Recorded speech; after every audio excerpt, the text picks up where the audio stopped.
Bismillahirrahmanirrahim. Assalamualaikum warahmatullahi wabarakatuh.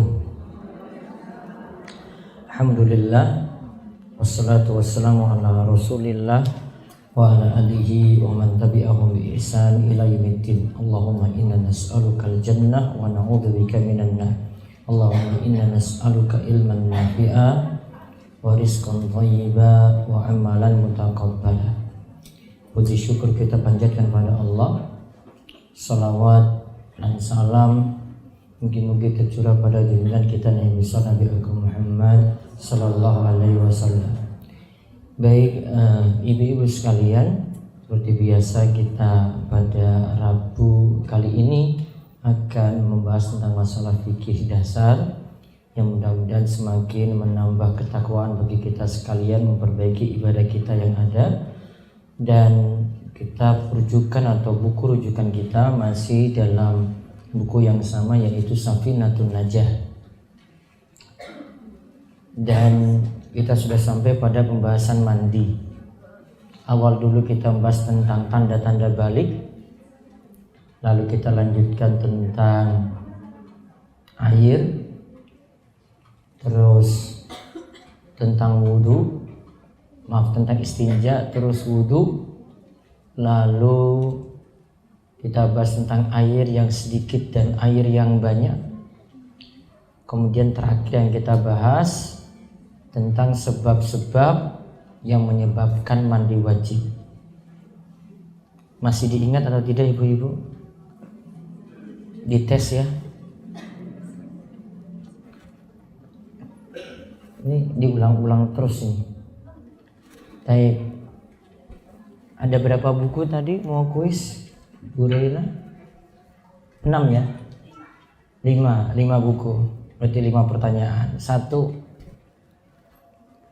kemarin dijelaskan oleh penulis Safinatun Najah, air ada 2, air sedikit dan air banyak.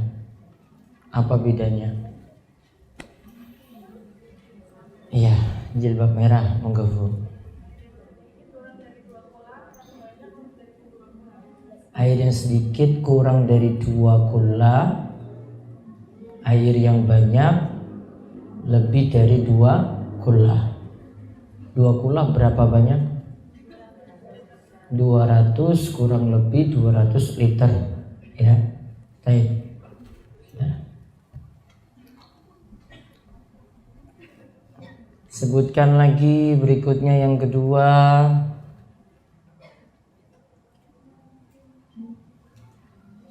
Sebab-sebab yang menyebabkan mandi wajib. Enggak. Bersentuhnya 2 kemaluan. 1, keluar mani. 2, 3 haid. 4 nifas. 5 melahirkan. 6 meninggal dunia. Baik. 2. Nomor 3. Sebutkan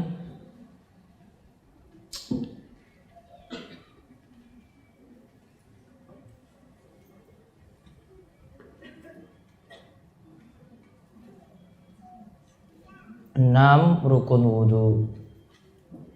Ya. 1 niat. 2 membasuh wajah.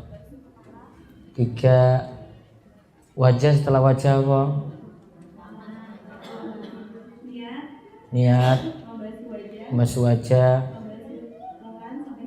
tangan sampai siku, membasuh kepala. Membasuh apa mengusap kepala? Mengusap kepala. Membasuh kaki sampai ke mata kaki. Yang keenam, tertib. Baik. Berikutnya lagi,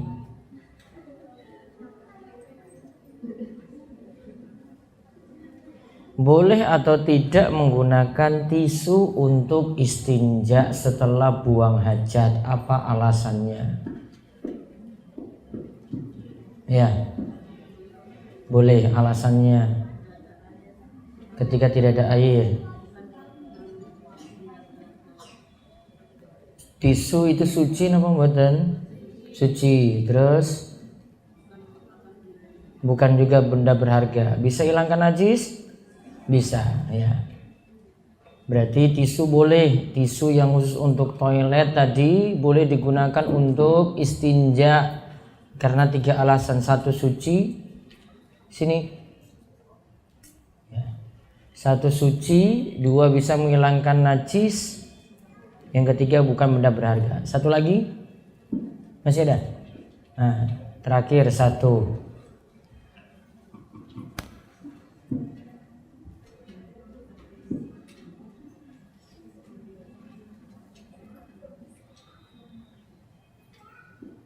Sebutkan 3 tanda balik. Ya. Haid, mimpi basah, telah mencapai usia 15 tahun. Kalender Masehi apa Hijriah? Hijriah. 15 tahun Hijriah. Baik, sekarang kita masuk materi yang baru. Bisa lihat di buku dan buletin.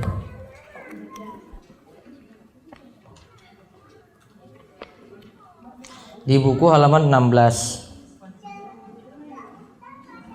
Buku ini halaman 16. Yang wajib dikerjakan saat mandi atau rukun mandi. Nanti kalau kita singgung setelah pembahasan di buku ini, nanti akan disinggung tentang masalah hadas. Yang jelas kalau kita berhadas, ini ya hadas. Nanti ada penjelasannya ya, ada setelah pembahasan sholat nanti. Hadas itu ada hadas kecil, ada hadas besar. Hadas itu ada 2. Hadas itu artinya tidak suci.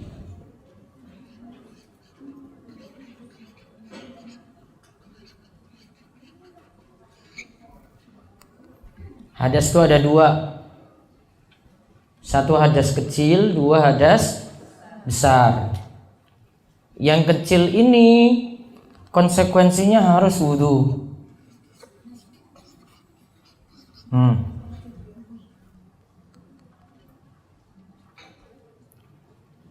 Kelihatan Bu yang di belakang?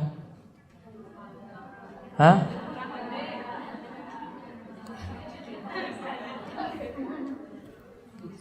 Nanti saya perbaiki lagi. Hadas besar disuruh mandi.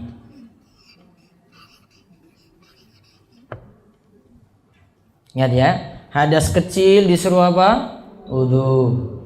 Hadas besar disuruh mandi.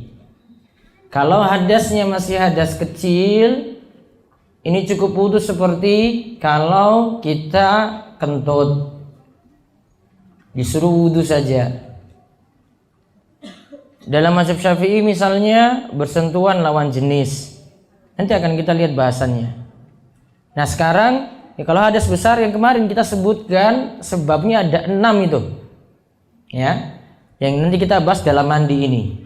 6 sebab kemarin apa? 1 bertemunya 2 kemaluan. 2 apa? Keluar mani. 3 haid. 4 nifas. 5 melahirkan. 6 meninggal dunia. Maka disuruh mandi. Nah sekarang kita pelajari mandinya itu kayak apa.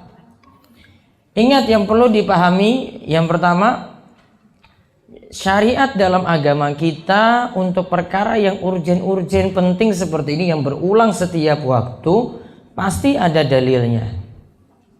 Yang pertama ini mandi ini harus dipahami, ini pasti ada dalil.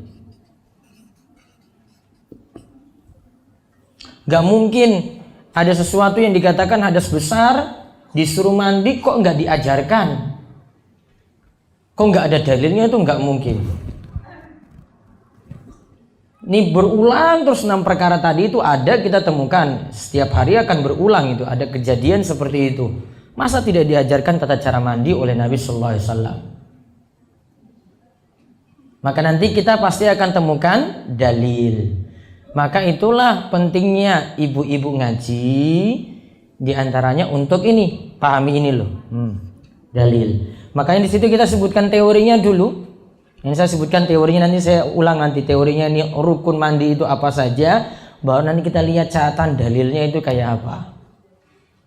Karena teori tadi pasti punya dalil. Nah, nanti ketika mempelajari dalil ini, ya ini pasti ada dalil ya. Dengan mempelajari dalil ini, ibu akan tenang itu, mempraktekkan. Oh, saya sudah manut pada tuntunan. Berarti akan membuat kita tenang untuk beramal. Kemudian yang kedua, nanti dari dalil yang ada untuk mandi, ada yang cukup kita dapat sah saja. Cuma dapat apa? Sah. Saya penuhi ini sudah sah, meskipun tidak lengkap. Ya, maka dari dalil tadi ada yang cuma dapat sah saja.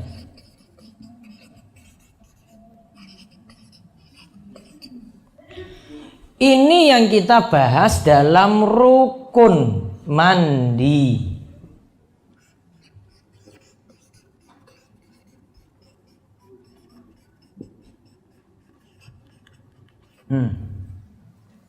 Dapat sah saja ini kalau kita dapati dalam rukun mandi.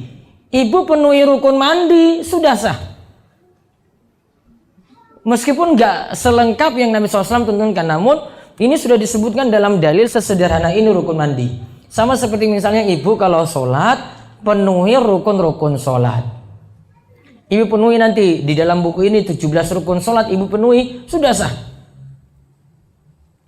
Meskipun ada bagian-bagian tertentu dari tata cara sholat ibu tidak ngikutin Nabi SAW, namun sudah penuhi rukun, sudah sah itu.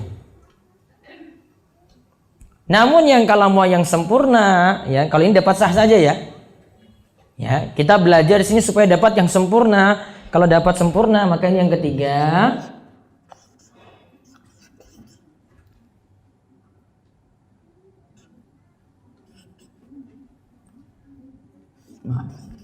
Dapat yang sempurna.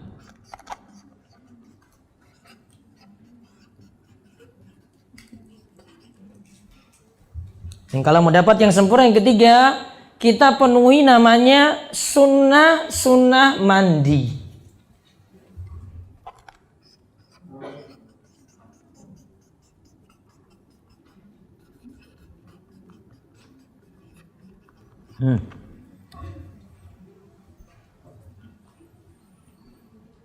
Saya ulang, mandi tadi ya, ini kan untuk ngatasi hadas besar kan?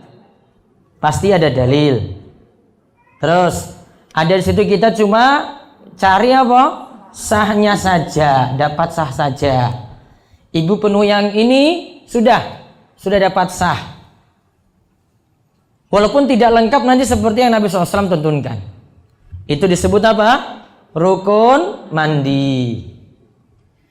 Namun ada yang dapat sempurna. Kalau penuh yang sempurna ini, wah pahalanya lebih besar lagi. Ini yang nanti kita pelajari dalam sunnah mandi. Sudah? Sekarang kita lihat rukun mandi. Kalau di buku katakan gini, hal yang wajib dikerjakan saat mandi ada dua. Satu, niat. Dua, meratakan air ke seluruh tubuh. Satu apa? Niat. Dua, meratakan air ke seluruh tubuh. Sekarang kita simpulkan ya. Berarti rukun mandi dua.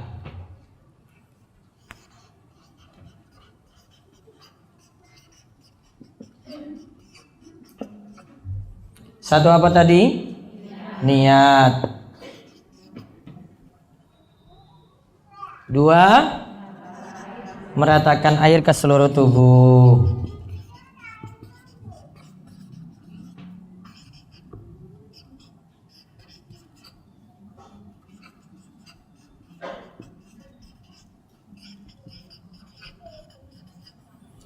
Ini Bu, kita cuma penuhi dua ini saja. Apa tadi jadinya? Sudah sah.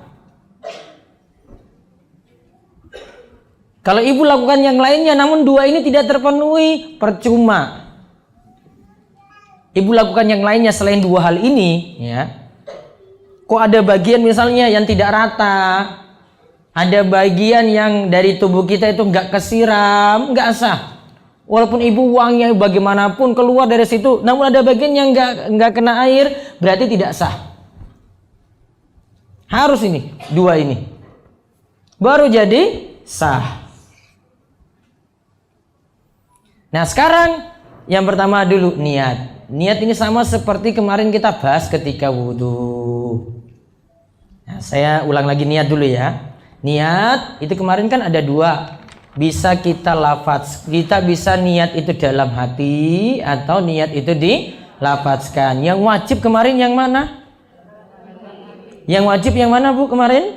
Niat dalam hati. Saya anggap sudah selesai ya. Niat dalam hati. Kalau yang lafazkan para ulama beda pendapat. Yang jelas ibu cuma niat saja, nggak tahu lafaznya. Misalnya saya mau niat mandi, ini apa ya Ustadz ya? Ya. Ibu nggak hafal ini,